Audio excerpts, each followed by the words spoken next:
nombre es Javier López y yo antes de ser fiel a Dios, yo tenía problemas de alcoholismo y de drogas. Yo me involucré tanto en el alcohol que caí hasta la calle. Perdí trabajo, perdí todo porque me hice alcohólico. Y no nomás alcohólico, me hice drogadito, empecé a hacer cocaína.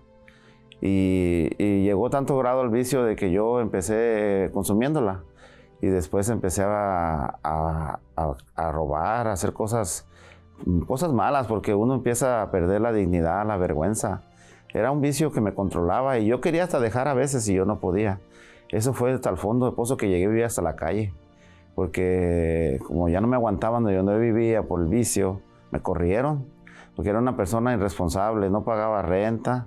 Entonces yo era una carga para donde yo estaba. Y me sacaron para la calle y me dijeron, ¿sabes qué? Vete para la calle porque tú no vas a cambiar. Y sí, me fui a vivir a una troca que yo tenía, me quedaba a dormir ahí. Y estuve por unos casi 2 meses, estuve ahí viviendo. Y en mi mente pasaba de que todos estaban locos, que yo estaba bien. Que ahí no pagaba renta y no pagaba nada, pero estaba sufriendo.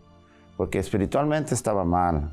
Yo escuchaba que alguien me hablaba y no era nadie. Sentía que alguien me estaba viendo y no era nadie. Espiritualmente me era atormentado en las noches.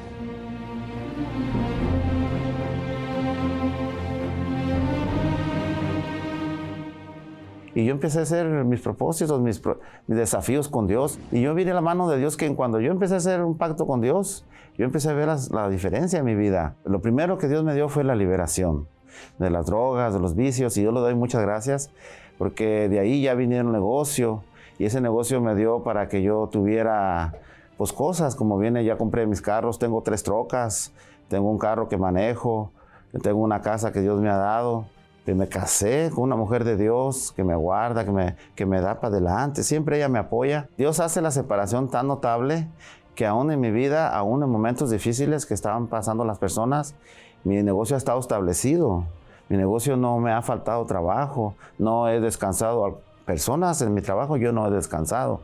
Al contrario, estamos trabajando más y a veces nosotros trabajamos de lunes a viernes, ahora estamos trabajando hasta los sábados. Entonces Dios no ha disminuido, Dios ha aumentado.